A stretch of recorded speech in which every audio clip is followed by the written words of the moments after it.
If you've been watching the NFL for a while, I'm sure you already know the infamous story of Baker Mayfield, from his time in 2018 as a rookie in Cleveland to his current team in Tampa Bay. However, maybe if you just started watching the NFL and you're curious as to why Baker's recent success with the Buccaneers means so much to him and others that can relate to his journey, and you're looking for a timeline started from 2018 to now, this is not the video. Similar to the recent movies that came out this year in Superman and Fantastic Four, I will be skipping the origin story, as other creators such as J&D Productions, Tub Frog, and Snapcount have done a great job in putting together a Baker Mayfield career timeline video. I am open to the idea though, as he is one of my favorite players to watch, and may drop one in the offseason. For now though, I want to focus on the Bucs and Mayfield's play this year through the first 5 weeks of the NFL season.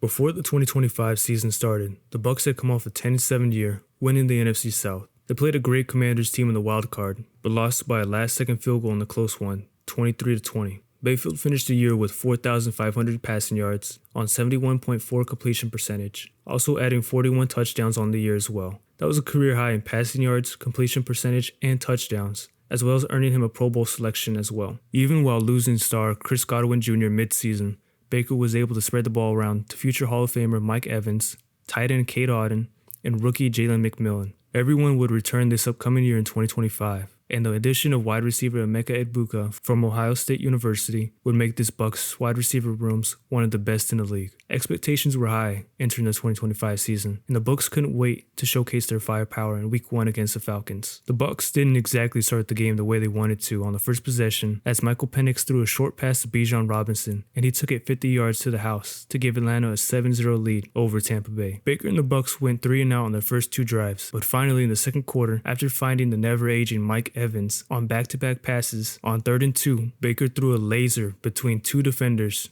to rookie wide receiver Emeka Egbuka, deep left for a 30-yard touchdown, for the first touchdown of his career and first touchdown of the season for Baker and the Bucs.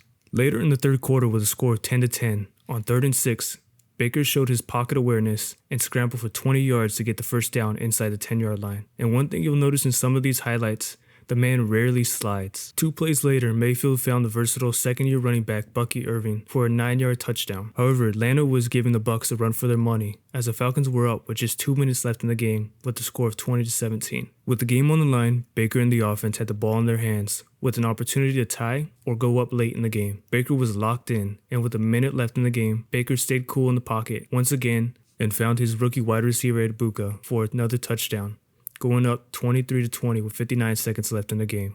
Even after missing the PAT, the Bucs escaped with the win, as the Falcons had missed a 44-yard field goal. Baker finished the first game of the season with 167 yards and 3 touchdowns with 0 turnovers and a win. With Godwin and Jalen McMillan out, rookie wide receiver Emeka Egbuka was quickly becoming one of Mayfield's go-to targets, along with Mike Evans. In Week 2, Baker and the Bucs headed over to Houston on Monday night to play a tough Texans defense. On the Bucs' first drive of the game, Baker would spread the ball around while driving down the field, eventually finding Ryan Miller for a 20-yard touchdown. Then, on the next drive, the Bucs would once again move the ball down the field, and then eventually on 3rd and 6, Baker would find rookie wide receiver Emeka Egbuka on the screen pass, making it his 3rd touchdown of the season. After scoring on the first 2 drives of the game, the Bucs offense would be challenged by the Texans defense and find themselves down 19-14. On one drive in the 4th, Baker was scrambling for a first and got caught from behind by Will Anderson Jr., but awkwardly got caught and appeared to hurt his ankle. But CJ Gardner-Johnson's trash talk fueled a fire in Mayfield as he shot up immediately and got in CJ's face to return the favor. Watching it, I almost forgot the man had rolled his ankle. But as we got into late in the game, there were 2 minutes left. Baker and the Bucs offense found themselves in a similar situation as the previous week, but this time needing a touchdown, being down 19-14. However, Baker and the Bucs found themselves on a 4th and 10 on their own 32-yard line. The pass rush of Houston collapsed around Baker, and it seemed as they were going to take him down. But Baker hit a juke to the left and evaded the blitz, running for a 15-yard gain, getting the first down. The Bucs would get downs to the 2-yard line, and with 9 seconds left in the game, Baker would hand the ball off to Rachaad White for a touchdown, completing the comeback once again against the Texans, improving to 2-0. Baker finished with 215 yards and 2 touchdowns, another game without a turnover. In Week 3 against the Jets at Tampa, Baker would find Mike Evans for a 5-yard touchdown. This would be Mike Evans' first touchdown of the year. We'll fast forward to late in the game because if you notice a trend in these first 3 games of the season, the Bucs would have the ball late in a close game. Luckily, this time it was to put the game away as they were up 26-20. Kicker Chase McLaughlin would go up for a 43-yard field goal to make it a 2-possession game. Snap was good, and the kick... Oh! That's blocked! Field goal attempt is blocked! For a Jets touchdown! Yeah, that just happened. The Bucs found themselves down once again, and if you're a Bucs fan, your pressure for the first 3 weeks of the game must have been at an all-time high. But once again, down in the fourth, Mayfield and the Bucs offense had the ball, and they went to work as usual, driving down the field with a 28-yard pass to the reliable Edbuka, then to Shepard to get in the field goal range. And this time, McLaughlin was up for a 36-yard kick. McLaughlin's kick is right down the middle. And with that kick, the Bucs improved to 3-0. Baker would finish with 233 yards and a touchdown. Once again, no turnovers. One of the only drawbacks to that game was losing Mike Evans to a hamstring injury in the second half. In Week 4, the 3-0 Eagles would head over to Tampa to face the 3-0 Buccaneers. The game didn't exactly get off to the best start, as Philly had blocked the Bucs' punt and returned it for a touchdown, and then the Eagles would get a touchdown on their first offensive drive, getting off to a quick 14-0 start. At halftime, the Eagles were up 24-6, as the defense was really making it hard for Baker and the Bucs to move the ball.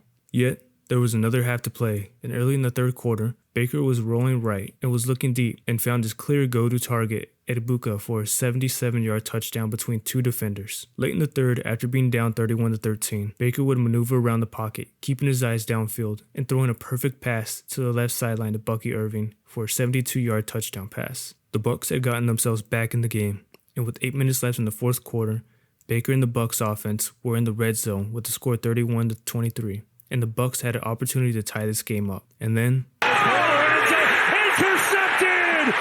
Now Baker was really fighting on that play to make something happen, evading defenders, but unfortunately threw his first interception of the season trying to find Chris Godwin. The Bucs would have another opportunity to redeem themselves, but the Eagles defense stopped the Bucs on fourth down with a minute left in the game. This would be the first loss for the Bucs, as the final score would be 31-25. Baker finished the game with 289 yards, 2 touchdowns, and 1 interception. Now I don't want to over-exaggerate, but the next game would really take Baker and the Bucs to the next level and change everything. In Week 5, the Bucs headed over to Seattle to face another great team in the 3-1 Seattle Seahawks. With both teams wearing their throwback jerseys, the game was already setting up to be a good one. However, before Baker and the Bucs would even step on the field, they were met by some passionate Seahawk fans who were just giving a warm welcome to Baker.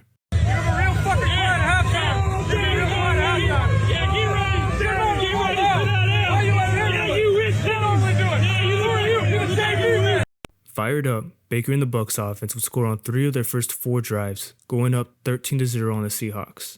But the Seahawks would not go down as easily, as they would go up 14-13 early in the third quarter. And this is where the 2 heavyweights would go at it. Baker would find his go-to guy, and Emeka Egbuka for a 20-yard laser on third down, going up 21-14. Then Seattle would score a 2-yard touchdown with a score 21-21. Baker and the offense would respond as Mayfield would hit Egbuka on a bomb for a 57-yard pass, leading to a 1-yard touchdown by Rachaad White. Seattle's next drive would be another score after another touchdown pass from Darnold to his tight end Barner, tying the game up 28-28.